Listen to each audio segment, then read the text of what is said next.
পশ্চিমবঙ্গ মধ্যশিক্ষা পর্ষদের ক্লাস 7-এর পরিবেশ ও বিজ্ঞান যে বই, সেখানে প্রথম চ্যাপ্টার আছে ভৌত পরিবেশ, আর তার একটা সাব ইউনিট আছে তাপ। আজকে আমরা তাপের একটা ইন্ট্রোডাকশান করব এবং পরবর্তী ভিডিওগুলোতে আমরা এই চ্যাপ্টারটাই আলোচনা করব।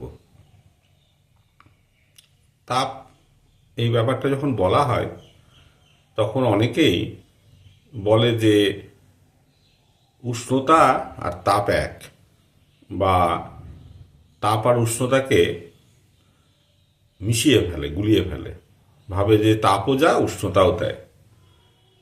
কিন্তু তাপ আর উষ্ণতা কখনোই এক জিনিস নয়। প্রথম কথা, তাপ একটা শক্তি, আর দ্বিতীয় কথা হলো উষ্ণতা হচ্ছে বস্তু তাপীয় অবস্থা। অর্থাৎ উষ্ণতায় ঠিক করে দেয় কোনো বস্তু তাপ গ্রহণ করবে না বর্জন করবে।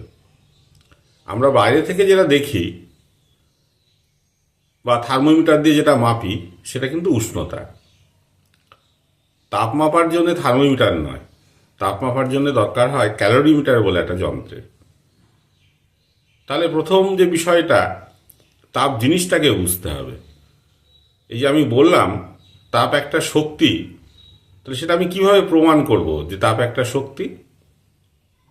সেটা প্রমাণ করার জন্যে বা শক্তি জিনিসটা বোঝার জন্যে আমরা কতগুলো পদ্ধতি অবলম্বন করি।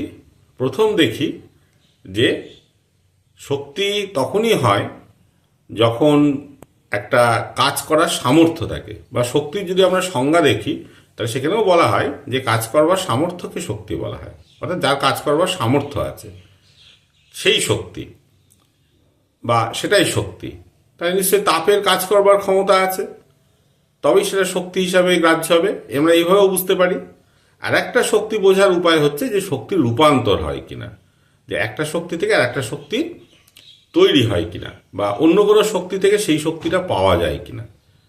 তাহলে শক্তি বোঝার জন্যে দুটো উপায় হলো, একটা হচ্ছে যে তার কাজ করবার সামর্থ্য আছে কিনা, আর একটা হচ্ছে যে একটা শক্তি থেকে অন্য শক্তিতে রূপান্তর হচ্ছে কিনা। তাহলে আমরা সেটাই দেখি যে তাপের কাজ করবার সামর্থ্য আছে কিনা। এরকম আমরা অনেক উদাহরণ দিতে পারি, আমি একটাই দিচ্ছি, সেটা হচ্ছে স্টিম ইঞ্জিন। আগেকার দিনে যে স্টিম ইঞ্জিন দিয়ে রেলগাড়ি চলতো, সেটা কিন্তু একটা তাপের কাজ করবার খুব সুন্দর একটা উদাহরণ। হ্যাঁ, সেখানে কি করা হতো, সেখানে বয়লার থাকতো ওই স্টিম ইঞ্জিনে।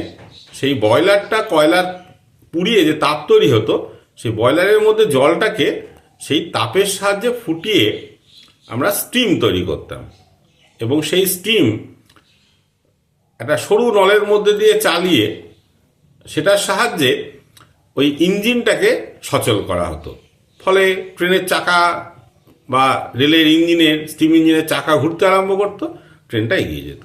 তাহলে এখানে কি হলো, এখানে কিন্তু ওই তাপের সাহায্যে ওই বড় ট্রেনটাকে টেনে নিয়ে যাওয়া হচ্ছে, অর্থাৎ সেই তাপ কাজ করছে। আবার একটা উদাহরণ দেওয়া যেতে পারে যে আমরা বাড়িতে দেখছি যে কিছু ফোটানো হচ্ছে ঢাকনা দিয়ে, সেটা ভাত হতে পারে বা তরকারি হতে পারে। এবার দেখা যায় যে যখন ওই তাপ থেকে স্টিম তৈরি হচ্ছে ওই রান্নার উপাদান থেকে, তখন সেই স্টিমের চাপে ঢাকনাটা মাঝে মাঝে লাফিয়ে উঠছে বা একটু একটু করে উঠতে আরম্ভ করছে। এটা সবাই দেখেছে। তাহলে সেটা কেন হলো? সেটা তাপ কাজ করছে বলে হলো। সুতরাং তাপের কাজ করবে করার একটা সামর্থ্য আছে, সেই হিসেবে তাপ একটাকে আমরা শক্তি বলতে পারি।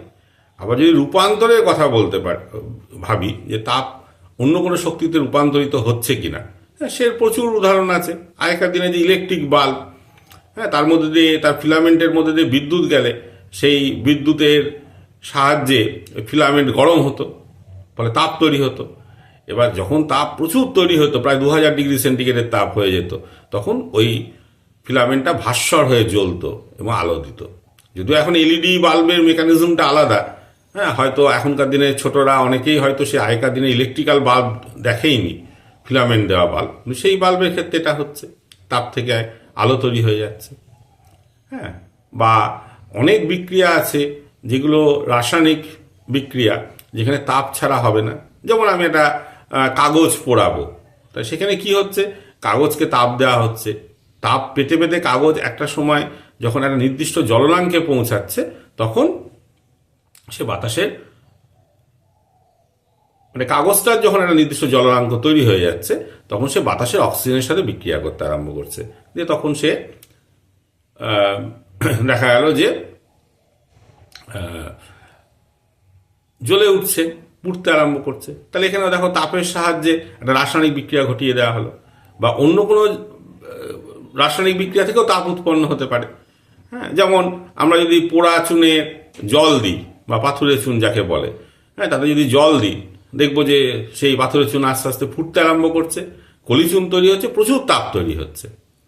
তাহলে এর থেকে বোঝা গেল যে অন্য কোনো শক্তি, রাসায়নিক শক্তি থেকে তাপ তৈরি করে দেওয়া হলো, বা তাপ থেকে অন্য শক্তি তৈরি করে দেওয়া যাচ্ছে। সুতরাং আমরা তাপকে একটা শক্তি হিসাবে মেনে নিতে পারি। তাহলে এইটা হচ্ছে আমাদের প্রাথমিক বিষয়, যে তাপ জিনিসটা কি। তাহলে তাপ একটা শক্তি, আমরা এটা প্রমাণ করে দেখালাম যে তাপ একটা শক্তি। আর উষ্ণতা কি বললাম, যে উষ্ণতাতে বস্তু তাপীয় অবস্থা, অর্থাৎ বস্তু যখন তাপ গ্রহণ করে বা বস্তুর মধ্যে যখন তাপ থাকে, তখন বস্তুটা গরম হয়। এই গরম অবস্থাটাকে আমরা বলি উষ্ণতা। হ্যাঁ, এই উষ্ণতা মাপার জন্য যে থার্মোমিটারের কথা বললাম, আমরা সাধারণত আমাদের দেহের উষ্ণতা ডাক্তারি থার্মোমিটার দিয়ে করি, সেটা একটু স্পেশালাইজ থার্মোমিটার। কিন্তু থার্মোমিটার অনেক রকমের হয়। হ্যাঁ, যেমন আমরা সেন্টিগ্রেড থার্মোমিটার বা সেলসিয়াস থার্মোমিটার দেখি, যেখানে 0 থেকে 100 ডিগ্রি পর্যন্ত মাপা যায়। ফারেনহাইট থার্মোমিটার দেখি, সেখানে দেখা যাবে যে 32 ডিগ্রি থেকে 212 ডিগ্রি পর্যন্ত মাপা যায়।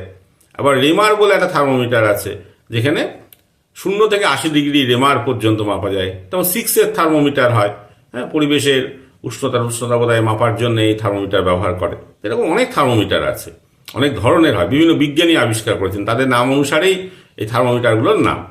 আর আমি আগেই বললাম যে তাপ মাপার জন্য ক্যালোরিমিটার লাগবে, হ্যাঁ, তবেই তাপ আমরা মাপতে পারবো। আর একটা জিনিস যেটা বললাম, যে তাপমাত্রা বা উষ্ণতা বস্তু তাপীয় অবস্থা যে ঠিক করে দেবে, সে কোনো বস্তু তাপ গ্রহণ করবে না, বর্জন করবে। তার একটা উদাহরণ দিই। দুটো লোহার বল নিলাম, একটাকে আমি 70 ডিগ্রি সেন্টিগ্রেড উষ্ণতায় গরম করেছি, আর একটাকে, বা গরম করার পর তার উষ্ণতা 70 ডিগ্রি সেন্টিগ্রেড হয়েছে, আর একটাকে আমি 20 ডিগ্রি সেন্টিগ্রেড উষ্ণতায় গরম করেছি, হ্যাঁ, আগুনে দিয়ে দেখছি তার উষ্ণতা 20 ডিগ্রি সেন্টিগ্রেড আছে। এবার এই দুটো বলকে যদি আমরা ঠেকিয়ে দিই, লোহার বলকে, তখন দেখব কি, যে তাপ চলাচল শুরু করবে। তাহলে কোন দিক থেকে কোন দিকে তাপ যাবে, কোন লোহার বল থেকে কোন লোহার বলে যাবে? তাহলে যে লোহার বলের উষ্ণতা 70 ডিগ্রি সেন্টিগ্রেড ছিল, সে তাপ দেবে। আর তাপ গ্রহণ করবে কে? ওই 20 ডিগ্রি সেন্টিগ্রেড উষ্ণতা লোহার বলটা। অর্থাৎ সোজা কথা, যে যার তাপমাত্রা বেশি সে তাপ দেয়। তার মধ্যে কতটা তাপ থাকলো সেটা কোনো ব্যাপার না, তাপের পরিমাণ তার কমও হতে পারে, কিন্তু তার যদি উষ্ণতা বেশি, সে তাপ দেবে। আর যার উষ্ণতা কম, সে তাপ গ্রহণ করবে। আবার কতক্ষণ, এটা প্রশ্ন জাগবে ছোটদের, তাহলে কতক্ষণ তাপ দেবে? এরকম করলে কি হবে? এই 70 ডিগ্রি সেন্টিগ্রেড উষ্ণতা লোহার বল যখন তাপ দিচ্ছে 20 ডিগ্রি সেন্টিগ্রেড উষ্ণতা লোহার বলকে, তখন কি হচ্ছে? তাহলে 70 ডিগ্রি সেন্টিগ্রেড উষ্ণতা লোহার বলে তাপ বেরিয়ে যাচ্ছে, ফলে তার তাপমাত্রা কমছে। আর 20 ডিগ্রি সেন্টিগ্রেড লোহার বল তাপ গ্রহণ করছে, তাহলে তার তাপমাত্রা বাড়ছে বা উষ্ণতা বাড়ছে।